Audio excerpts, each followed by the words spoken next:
Hey guys, welcome to another online math lesson. This video will be about conditional probability, and by the end we should all know what conditional probability is, be able to find the conditional probability from a Venn diagram, and also be able to find it from a two-way table. Let's just pause the video here and take a couple of minutes to write these down.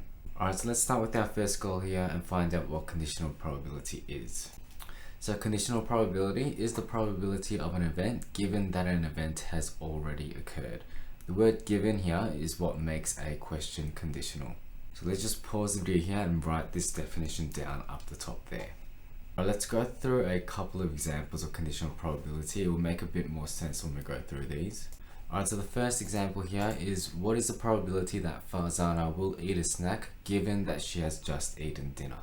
So the word that makes a conditional here, once again, is the word given right there.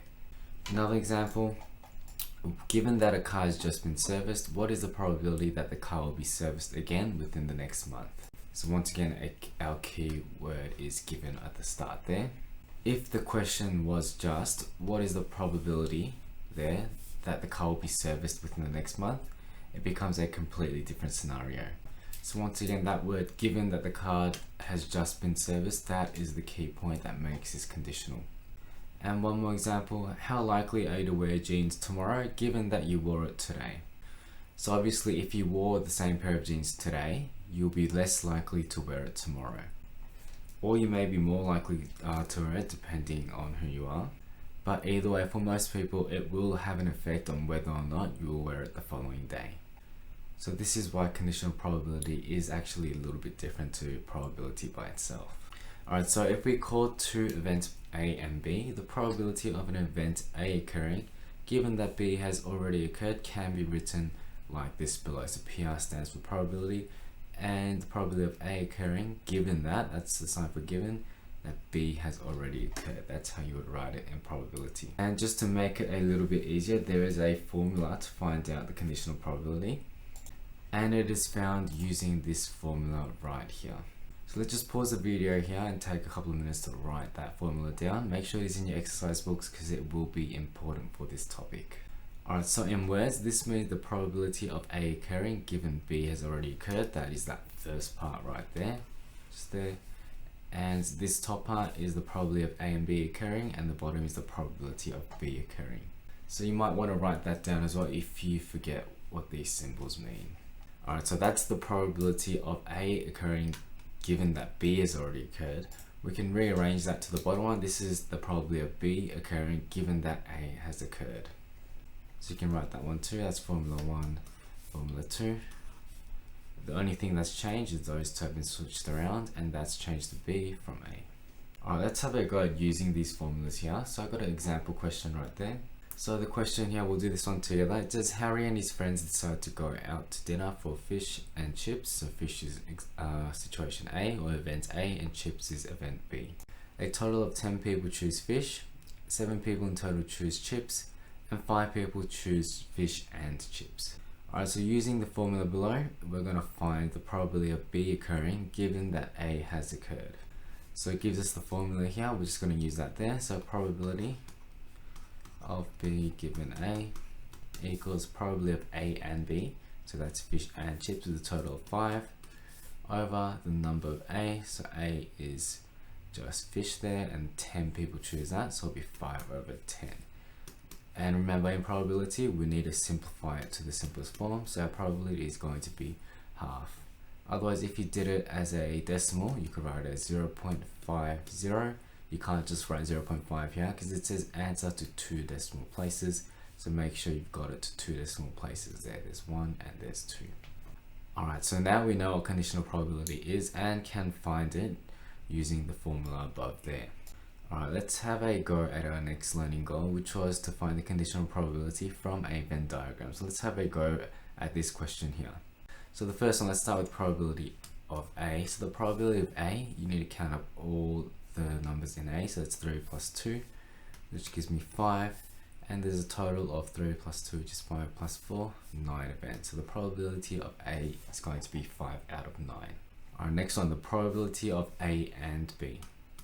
So A and B, so they have to both occur. It's going to be that one right there. So it's going to be 2, and once again the total was 9.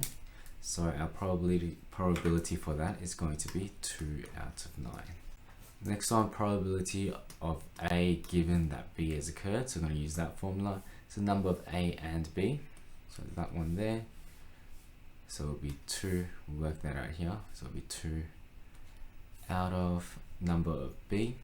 And the number of B is going to be 4 plus 2 there, because they're the ones that are B. So it'll be 2 over 6, which gives me a value of 1 over 3. And finally, question D. This is the probability of B given that A has occurred. So that's going to be the number of A and B again. So once again, 2 from question B. And then over the number of A, so it's going to be 5. So our answer for D will be 2 out of 5. Alright, so make sure you just ask me if you've got any questions as we go. Otherwise, let's go to this next question. Pause the video here. The formulas are once again up the top right.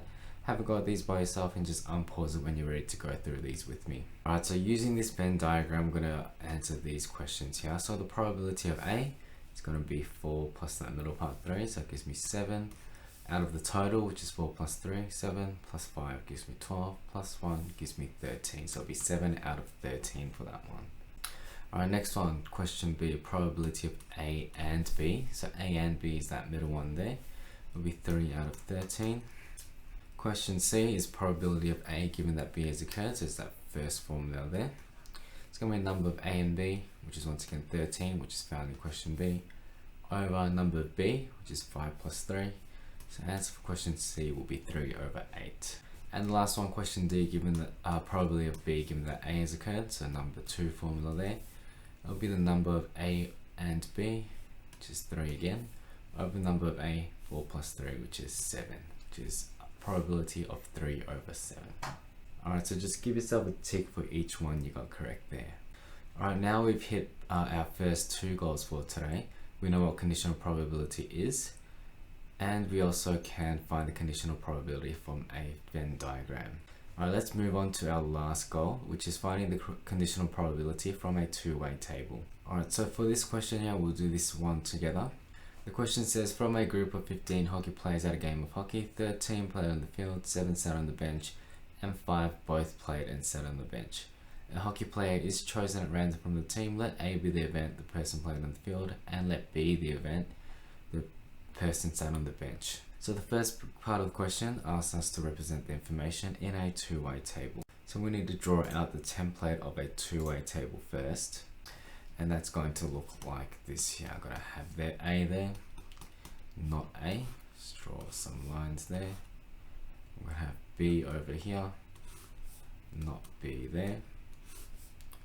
And at the bottom and on the right will be our totals. Total there and another total there. Just fix up these lines. And that's a rough sketch of what your two-way table should look something like. Just fix that up a little bit. Let's have a go at filling this two-way table out here. So at the start it says a group of 15 hockey players in total. So we know our final total is going to be 15, which is on the bottom right there. Next one, it says 13 played on the field, and A is the event in which people play on the field. So there was a total of 13 there. So in column A will be 13. Next, it tells us 7 sat on the bench. So on the bench, which is B, there's a total. So 7 needs to go there for the total for B. And the last piece of information that's given to us is 5 both played and sat on the bench. So that's both events A and B. So that is that top left one right there. Alright, now we can fill out the rest of the two-way table. 13 plus that square needs to give me 15. So 2 has to go there. 5 plus that square here has to give me 7. So 2 has to go there as well. Now we can go vertically. 5 plus the square needs to give me 13, so that has to be 8. 2 plus the square needs to give me 2, so that has to be 0, and 7 plus that needs to give me 15, which is 8. Alright, so we learned how to create these two-way tables last lesson. Hopefully that does remind you a little bit. Now let's have a go at the probability questions there. So the first part says find the probability that the person only sat on the bench. So only sat on the bench would be B and not A. So I've got 2 out of the total, which is 15 there.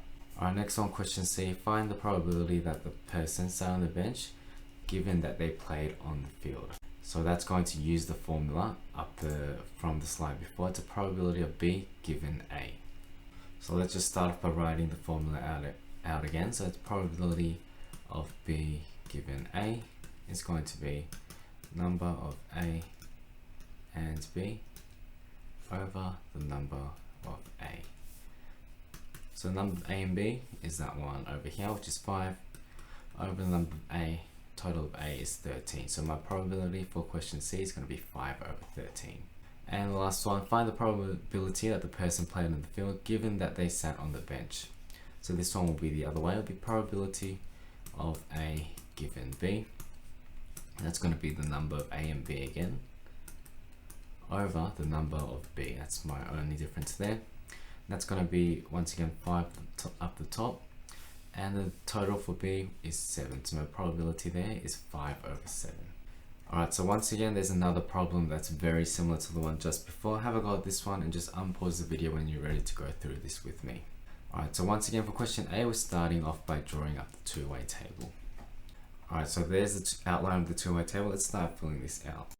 Alright, so it says in a group of 23 moviegoers, so that's my total there. I can just write that at the bottom right. It says 13 bought popcorn, 15 bought a Coke, and 9 bought both popcorn and a Coke. Let A be the event the person bought popcorn and B be the event the person bought a Coke. Alright, so I'm just going to write popcorn up the top here so I don't forget, or PC, and I'll write Coke down the bottom here so I don't forget that that's rows. Alright, so for popcorn, 13 bought popcorn there. So that means the total for A will be 13. And also 15 bought a Coke, so the total for B will be 15 there. And 9 bought popcorn and a Coke. So A and B needs to be 9. Alright, let's fill out the rest of these. 9 plus 15 needs to give me, 9 plus A naught needs to give me 15, so that's 6. 13 plus something needs to give me 23, so that's 10. 15 plus something needs to give me 23, so that's 8. 6 plus 4 gives me 10. And 9 plus 4 gives me 13. Alright, so that's a two-way table there. Give yourself a tick if you got that correct. Alright, question B, that's find the probability that the person only bought popcorn. So that will be A not B there. So I've got A here, not B will be down there. So that is 4 out of 23. Question C, find the probability that the person bought popcorn given that they bought a Coke. So that's the probability of A given that B has occurred, because A was popcorn and B was Coke. So that's going to be the number of A and B, so that's 9 over the number of B, which is 15. So probability of A given B will be 9 over 15. I'll just write that in there. It's going to be 9 over 15. And question D, find the probability that the person bought a Coke given that they bought a popcorn, so just the other way. Probability of B given A, so once again it's the total of A and B, over the number of A, which is 13. So your answer there will be 9 over 13. Give yourself a tick for each one you got correct there. Alright, so that brings us to the end of this video. If you do have any questions, let me know in the Google Meet. Otherwise, I'll see you guys all back online.